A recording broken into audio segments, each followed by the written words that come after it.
नाम कैसे खोज लिया ये, जब नाम शास्त्रों में था ही नहीं। नाम की खोज अलग है। नाम की खोज के पीछे बड़ा गणित है, सांख्य का गणित है। राधा शब्द बनता है धारा शब्द को उल्टा देने से।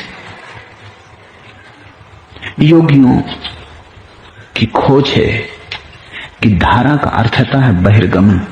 जैसे गंगोत्री से गंगा की धारा निकलती तो स्रोत से दूर जाती है। स्रोत से दूर जाने वाली अवस्था का नाम है धारा। और राधा धारा का उल्टा शब्द है। उसका अर्थ है जो स्रोत की तरफ वापस आती। जब 1 से 3 बनते हैं, 3 से 9 बनते हैं, 9 से 81 बनते हैं तो धारा। जब 81 से 9 बनते हैं, 9 से 3 बनते हैं, 3 से 1 बनता है तो राधा।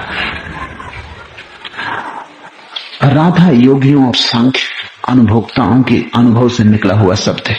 उन्होंने जाना कि जीवन की धारा बहिर्गामी है, बाहर जाती, दूर जाती, मूल से दूर जाती, उत्स से दूर जाती, उत्स की तरफ पीठ होती, आंखें अनंत क्षितिज पे लगी होती। ये धारा की अवस्था है। जब कोई लौटता है मूल उत्स की तरफ, स्रोत की तरफ, जब गंगा वापस लौटने लगती गंगोत्री की तरफ, उल्टी यात्रा शुरू होती है, अपस्ट्रीम। अब धारा बाहर की तरफ नहीं जाती, भीतर की तरफ आती। बहिर्मुखता बंद होती, अंतर्मुखता शुरू होती। तभी तो कृष्ण के पास आती राधा। धीरे धीरे धीरे धीरे गंगोत्री में गिर जाती है। गंगा गंगा विलीन हो जाती, एक रह जाता। उस छाया की तरह घूमने वाली सखी को हजारों साल तक नाम न मिला। कोई 700 वर्ष पहले अचानक नाम का आविर्भाव हुआ, और जिन्होंने नाम दिया बड़े अद्भुत लोग रहे होंगे। जिन्होंने नाम नहीं दिया वो भी बड़े अद्भुत लोग थे, और जिन्होंने नाम दिया वो कुछ कम अद्भुत लोग न थे, क्योंकि नाम उन्होंने ऐसा गहरा दिया कि उसमें सारे शास्त्र को समा दिया। मैंने जो प्रतीक चुना है आश्रम के लिए, 1 से 3, 3 से 9 इसका ही प्रतीक है। वो सृष्टि और प्रलय दोनों उसमें। अगर धारा की तरह जाओ तो 1 से 3, 3 से 9 और अनंत होता जाता है। अगर लौटने लगो, घर वापस आने लगो,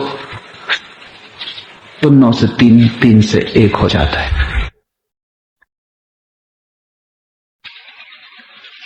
इस संबंध में समस्त ज्ञानियों की सहमति है कि अस्तित्व का ढंग, सृष्टि का ढंग है 1 से अनेक,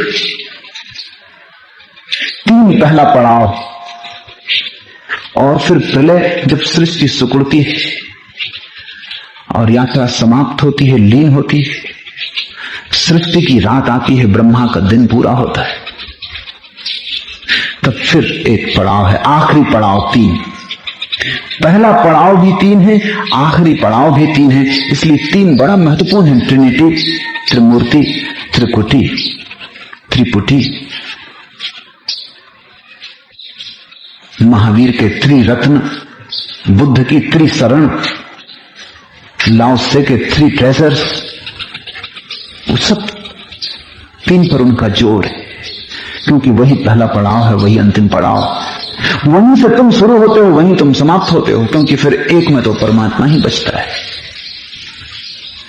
जब तक एक है तुम शुरू नहीं हुए, जब फिर एक हो गया तुम न रहे। 3 से अहंकार शुरू होता है और 3 पर ही अहंकार समाप्त हो जाता है।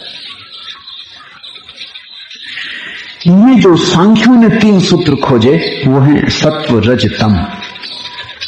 इन 3 से सांख्य कहते हैं सारा अस्तित्व बनाए त्रिगुण। इन 3 का ही सारा खेल है। जिसने इन 3 को जान लिया उसके हाथ में कुंजी आ गई। वो चाहे तो वापस लौट जाए, एक में लीन हो जाए। तो इन 3 के स्वभाव को हम थोड़ा समझ लें। तम का अर्थ है आलस्य, तम का अर्थ है ठहरना, तम का अर्थ है रुकना। तम बांधने वाली शक्ति है। अगर तम न हो तो चीजें चलती ही जाएंगी और रुक ना सकेंगी। तुम एक पत्थर उठा के फेंकते हो, अगर तम ना हो जगत में, कुछ रोकने की शक्ति ना हो, अवरोध ना हो जगत में, तो पत्थर फिर चलता ही जाएगा, चलता ही जाएगा, रुकेगा कैसे? तम है अवरोधक ऊर्जा। तो तुम फेंकते हो पत्थर को, जब तुम फेंकते हो तो तुम उसे रज की शक्ति देते हो, इसलिए तुम्हारा हाथ दुखता है, शक्ति हाथ से गई, तुमने कुछ गंवाया पत्थर को फेंकने में। और जितनी शक्ति तुमने दी, जितने जोर से फेंका, जितना गंवाया, जितनी ऊर्जा दे दी पत्थर को, उतनी दूर पत्थर जाता है। जैसी ऊर्जा खत्म हो जाती, तम की शक्ति उसे नीचे खींच लेती, जिसको न्यूटन ने ग्रेविटेशन कहा है, वो तम का ही एक स्थानीय उपयोग है, तम का ही एक रूप है। तम के और बहुत रूप हैं, लेकिन जिसको न्यूटन ने गुरुत्वाकर्षण कहा, क्योंकि वो बैठा है बगीचे में और एक फल को उसने गिरते देखा और उसे सवाल उठा कि जब फल गिरता है वृक्ष से तो ऊपर की तरफ क्यों नहीं जाता, बाएं क्यों नहीं जाता, दाएं क्यों नहीं जाता, नीचे ही क्यों आता है? तम है नीचे की तरफ खींचने वाली शक्ति। तो जिससे तुम नीचे गिरते हो वो तम है, जिससे तुम नरक में गिरते हो वो तम है। जब तुम्हारे भीतर चोरी तुम करते हो तो तम है, झूठ बोलते हो तम है, जहां जहां तुम नीचे उतरते हो वहां तम है। तम है एक आलस्य, एक निद्रा। गुरुत्वाकर्षण तम का एक रूप है और आध्यात्मिक अंधापन भी तम का एक रूप है।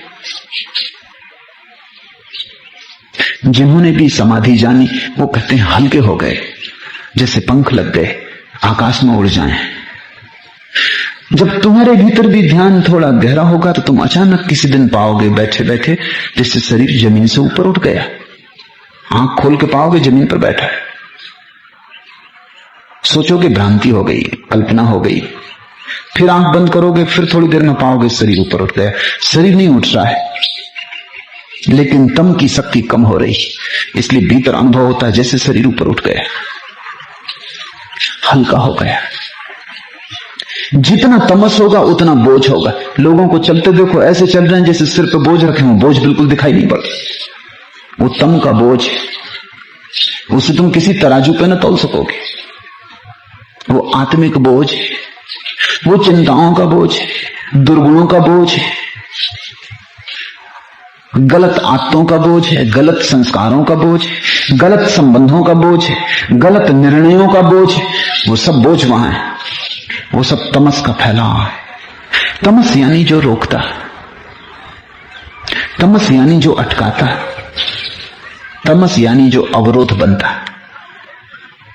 तुम्हारे पैर अगर जमीन में गड़े हैं तो वो तमस है।